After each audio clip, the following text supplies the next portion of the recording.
Sasa bwana dalali. Naam, ndo mwenyewe umefika hapa. Ndo mahala pake. Ndo mahala pake yani. Kabisa. Bila yani maelezo. Sasa bwana dalali, mimi nimekuja shida yangu moja. Bila shaka. Nataka unitafutie demu, sijajamiana kitambo yani. Unasemaje? Ndo kama ulivyosikia, unitafutie demu kitambo, sijajamiana dalali. Lakini sasa nataka nikuulize jambo kidogo. Unajua kusoma na kuandika? Ndo mahala pake umefika hapa, mti wa kusoma uliangukia hapa hadi leo sijauacha. Hebu kidogo ningependa kwamba ungesoma kwanza vizuri. Sasa kama unajua kusoma na kuandika, mbona unanipa shida kupitia hilo swala? Kwa sababu gani? Sijakupa shida, wewe kazi yako udalali. Sawa, ni mimi kazi yangu ni udalali, lakini kwamba mimi udalali wangu ni wa vyumba, nyumba, simu na viwanja. Tumeelewana? Ndo udalali wako. Ndo udalali wangu. Kupitia hilo swala ambalo nalo lizungumzia wewe, kidogo lipo nje ya uwezo wangu. Sasa dalali wa kujamiana unamfahamu? Wewe dalali bwana wa kujamiana sijamfahamu. Na dalali kwenye mji huu ndo wewe peke yako? Ndo dalali ambaye niliyobakia, lakini hao kwenye mitufyule sijui nini kujamiana hiyo ofisi nyingine. Sasa unashindwaje kunitafutia? Kwa sababu gani? Iko nje ya uwezo wangu. Maana kumdalalia mtu, ukidalali vyumba unapata shilingi ngapi? Vyumba? Inajitegemea na chumba chenyewe ambacho kilivyo. Inawezekana kuna chumba shilingi 15,000, kuna chumba shilingi 20,000 mpaka laki huko na kuendelea, lakini sasa inajitegemea na nyumba ilivyo. Ndo nayo lipwa ukidalalia chumba. Sasa nitafutie lishangazi na kulipa 150,000. Lishangazi? Unanipa dhambi lakini bwana. Dhambi nitaipata mimi, sio wewe unetafuta, kwa sababu mimi ndo ninajamiana. Niko nje ya uwezo wangu. Sawa, nipe muda basi juu ya hilo swala. Maana itakuwa kidogo kwa sasa hivi ni kipengele, kwa sababu hilo swala kwanza liko nje ya uwezo wangu. Mimi dalali wa vyumba, simu na viwanja. Sawa.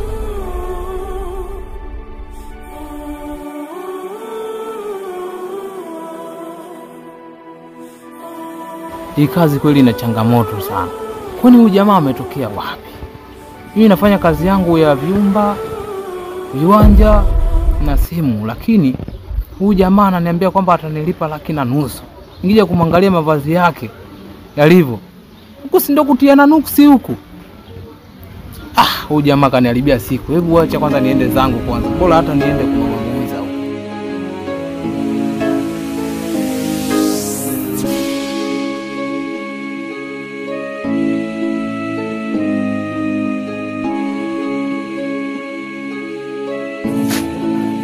Asante bwana dalali. Vipi hapo? Wema kabisa. Bila shaka yani. Yaani nashukuru kwanza Mungu kwa kukutana na wewe. Ndio. Unajua una changamoto moja au kuna kitu ambacho nakihitaji. Changamoto gani hizo? Na nimepita umetaani ambaye wewe ni dalali mmoja mzuri sana. Yaani mimi ni dalali. Sawa. Ina maana mimi nilikuwa nahitaji nyumba. Ndio, nyumba. Nyumba ama ni chumba? Yaani nahitaji nyumba. Nyumba sio kupanga, ya kununua. Nyumba iliyokuwa mzuri. Hiyo nyumba ni iliyokuwa tulivu. Hiyo nyumba ni sampuli gani?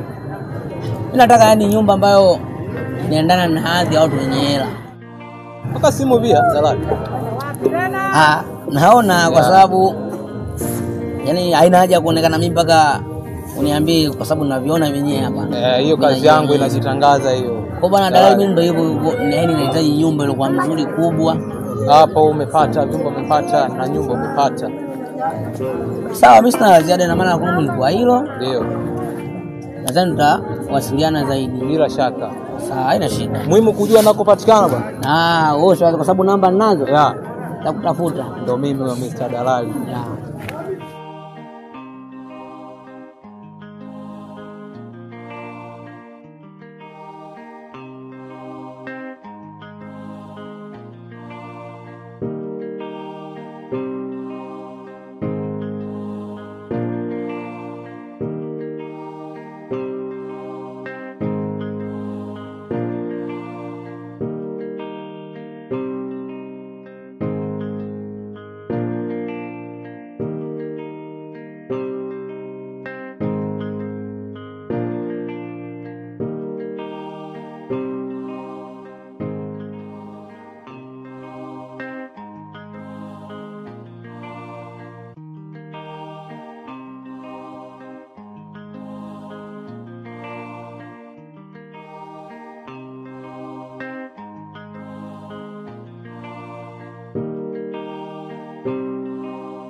Madalali? Naam.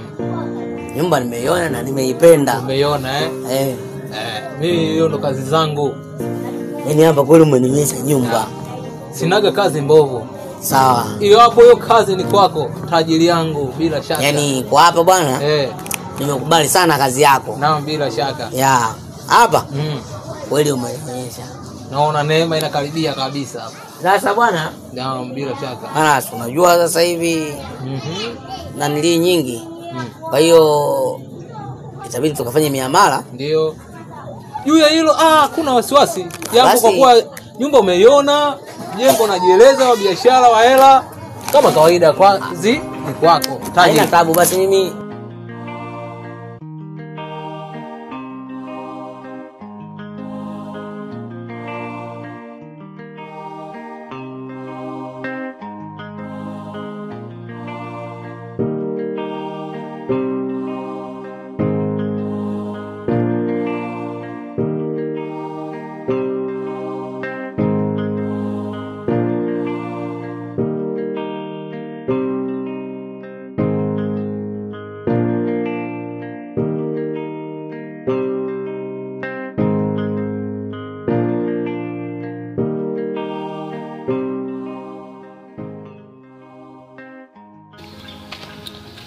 Baba mwenye nyumba? Naam. Hali za asubuhi wewe? Salama tu, kwema? Kwema kabisa. Mbona asubuhi hapa? Ni kweli kwa sababu nilikuwa naelekea kwenye mzunguko wangu lakini nikaona kwa sasa nahitaji kurudisha chumba. Kurudisha chumba? Ndio. Mbona mapema na mkataba wako bado? Najua kama bado. Kuna tatizo gani? Hamna tatizo lolote. Ila ni maamuzi yangu mwenyewe binafsi. Ina maana kwa sasa sihitaji tena kukaa kwenye nyumba za kupanga. Kwa nini? Unataka wewe umegombana na pangaji nzio? Au labda kuna mtu kakukwaza labda? Hamna baba mwenye nyumba, mwenyewe unajua tangu nimekaa huje kuletea kesi yoyote kuonekana nimegombana. Sasa tatizo nini kijana? Nimeamua tu kwa sababu muda kukaa kwenye nyumba za kupanga kwa upande wangu umeisha. Alafu nilisikia tetesi kwamba umenunua nyumba Ni kweli na ndio maana nimeamua kurudisha chumba ili mradi naanza maisha yangu mwenyewe binafsi. Kama ulifanya hilo hongera. Yani ni hivyo. Kwa nimekuja hapa kwa niaba ya kurudisha tu chumba. Basi sawa, itakuwa ni vizuri kama tungeenda kukiangalia kile chumba. Ili tukahakikisha kwamba chumba changu kipo salama kama ulivyokiacha. Na kingine baba mwenye nyumba. Yaani vitu vya mule ndani vyote. Mimi sitoi hata kitu hiki. Utoi? Hongera. Ni hivyo yani kwa vile mpangaji atakaye kuja wewe utakuwa unaangalia kodi wewe mwenyewe. Mimi hamna nitakachokuja kudai wala nini. Mimi natoka tu mimi mwenyewe mimi kama mimi. Sibebi chochote. Nashukuru kwa hilo. Hongera sana. Kwa hiyo hapa mimi ndio hivyo ninavyokuambia nimekuja kukabidhi chumba. Ili mradi maisha mengine yaendelee. Basi sawa, na mimi nilikuwa naelekea ofisini maana na asubuhi nilikuwa na kikao changu kule. Kwa vile umeleta jambo lako leo mapema na nimeweza kusikia, basi na shida tuongozane.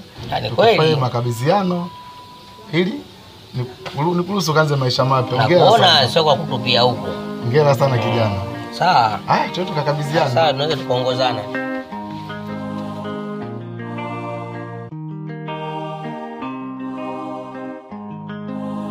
Mimi nimekuita hapa nina changamoto kidogo au na jambo ambalo kuna kitu ambacho nataka nikuelekeze. Unaona sasa hivi hali yangu niko mpweke sana tangu ninunue nyumba. Naishi mwenyewe kwao, nimekuja naomba kama kaushauri au maelekezo na maana nahitaji kuoa. Sasa unajua nyumba kama hili afu niko tu peke yangu. Hata ninapotoka nikielekea kwenye mizunguko yangu mtu akubaki hapa unakuwa hakuna. Mwenyewe niliona hilo. Ila kwa kuwa siku hizi vijana hawashauriwani kuoa, hao wenyewe ndio waamue kama mimi naoa ili apange maisha yake vizuri. Kwa sababu mimi nitakwambia uoe, kumbe una lengo la kununua nyumba nyingine 2 3 zaidi kama hii hapa. Sasa nikisema uoe, yani inakuwa kama na labda na kutoa kwenye njia kwenye malengo yako. Hapana, yani kwa wakati ambao niliopo na umri ambao nimefikia na maisha yangu mazuri kama hivi. Kwa hiyo Yaani kuna muda ambao mimi nakuwa sipo nyumbani. Ndio. Alafu jumba linabakia lenyewe, yani nilikuwa mpweke, mimi mwenyewe niko mpweke. Kwa hiyo nimeona ni bora nipate mke. Ambaye atanisaidia majukumu ya hapa na pale. Hata napotoka najua nyumbani nimemwacha mtu. Inakuwa vizuri sana. Tena kama umeliona hilo ndugu wangu, yani utakuwa umefanya kitu kimoja.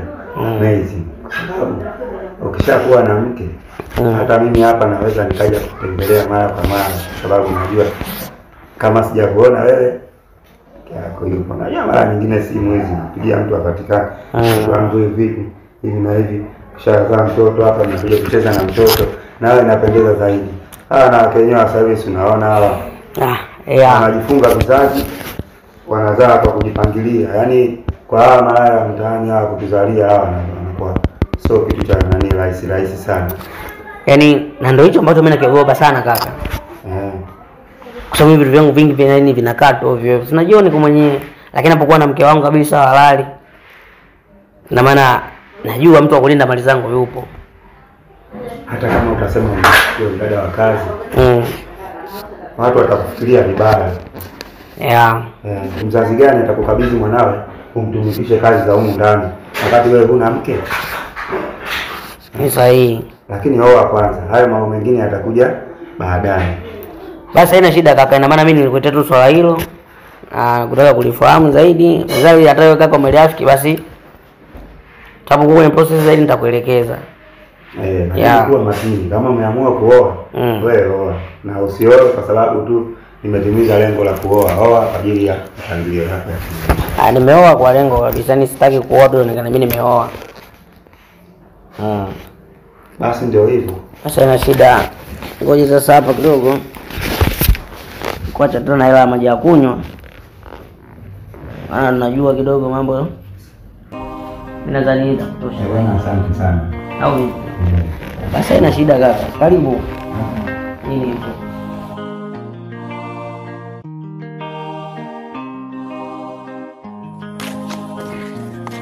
Dada?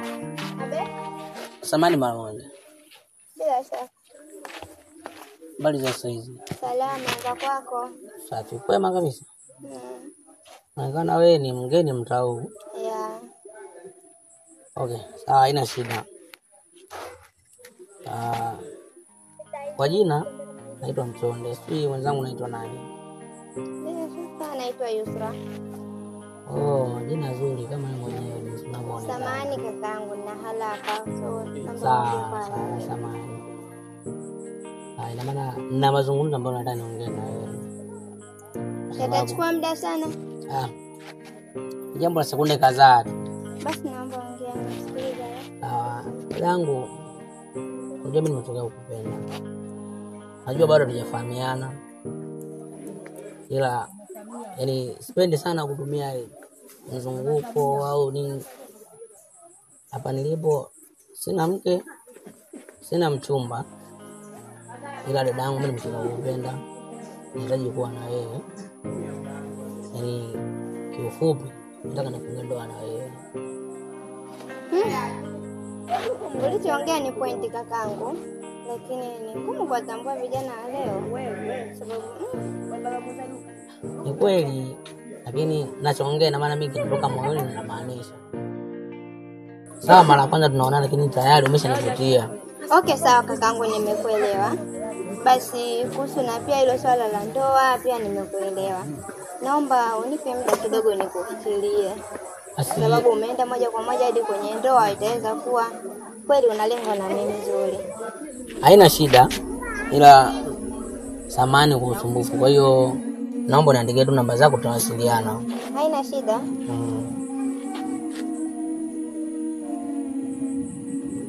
Hapa. Ndio hizo mwisho 65. Naam. Sawa. Kwa hiyo ngoja basi dada yangu. Hapa hii utanua hata vocha. Hapana, usijali. Hamna, wewe chukua tu. Kweli? Kweli. Asante. Sawa. Sawa, kwa hiyo.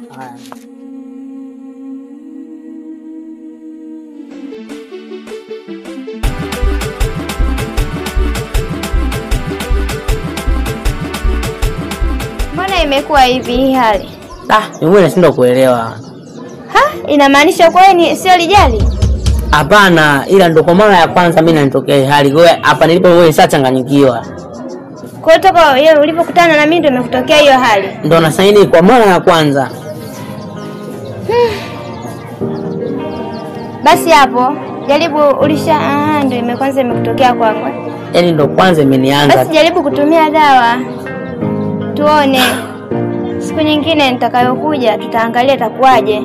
Sawa, shida sio kutumia dawa, lakini naanzaje? Wakati mimi najua mimi nilikuwa sawa. Ninapoenda hapo kuchukua dawa namwambiaje? Kwa mkweli katika shida. Wewe unanihitaji mimi? Ndio. Na mimi nahitaji mwanaume alijali.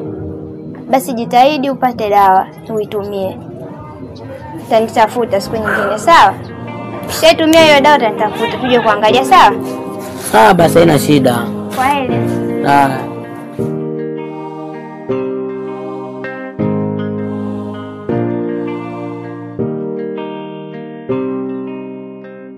Mchonde? Naam.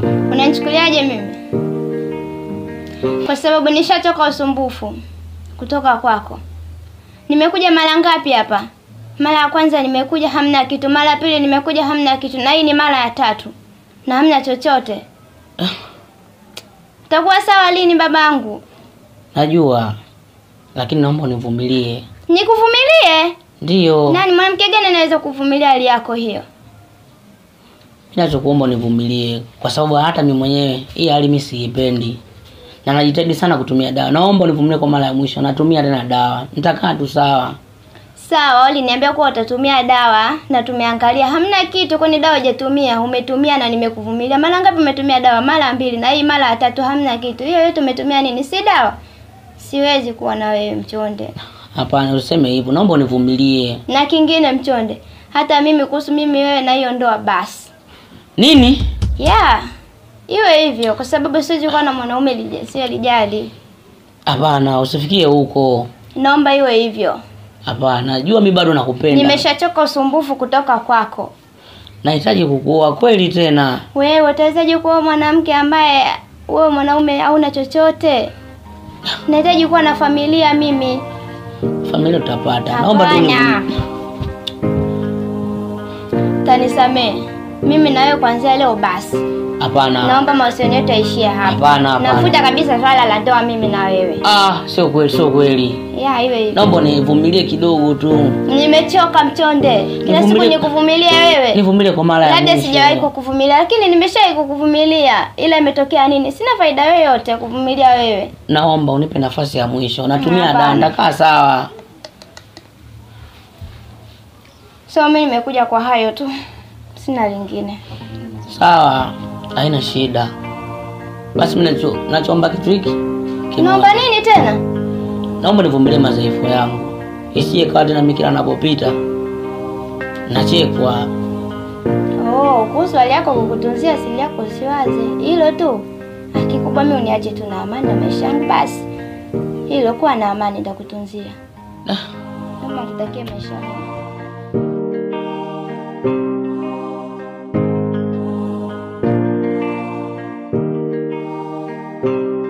Kaka bwana, mimi nimekuita tena hapa. Mimi nina shida au nina changamoto ambayo hiyo kitu mimi inanisumbua sana. Shida gani tena?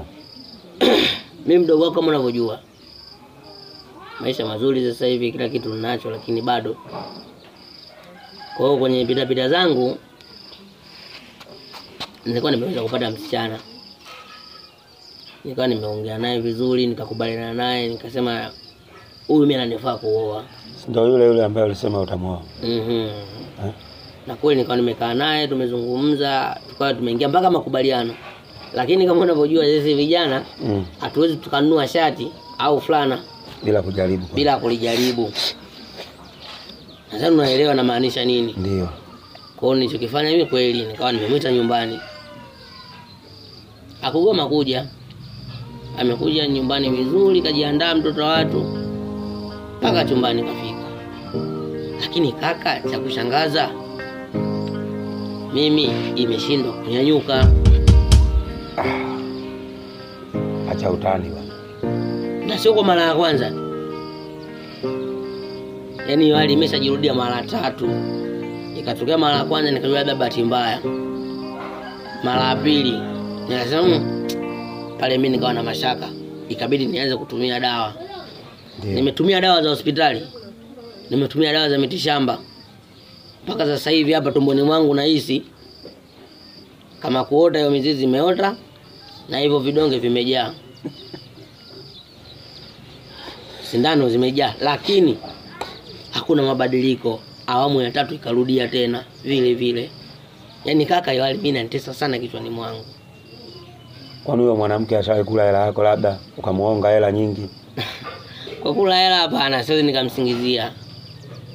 Hajawahi kula hela yako. Unamfahamu vizuri tabia zake vizuri sana huyo mwanamke? Vizuri kabisa. Na tulishakubaliana na kwamba nimuoe. Huyo atakuwa anakufanyia ujanja. Anakuwekea pini kwenye nywele wanasemaga. Kwani wewe maneno anaongeaga watu kwenye vijiwe unapotezea, mengine yana maana yale. Unawekea pini kwenye nywele unakuwa wewe nani tena wewe jamaa anakuwa kashadolola. Kumbe nini? Lakini hivi inawezekanaje swala hilo wakati hakuna cha kwangu alichokula? Kama hakula chochote hawezi akafanya hivyo. Hawezi kufanya hivyo kama hakula chochote kwa sababu anaonekana anakupenda. Hajala chochote. Na viruka njia wasali kama unaona hajala chochote, unajua anakupenda kwa dhati. Alafu ujue kaka kitu kinachonichanganya. Yaani yule mwanamke baada ya kuona imerudia mara ya kwanza imetokea hiyo hali. Yeye mwenyewe akachukulia kawaida. Mara ya pili akanishauri nikatumia dawa. Imerudi tena mara ya 3. Imefikia tu akaniambia bana mahusiano basi.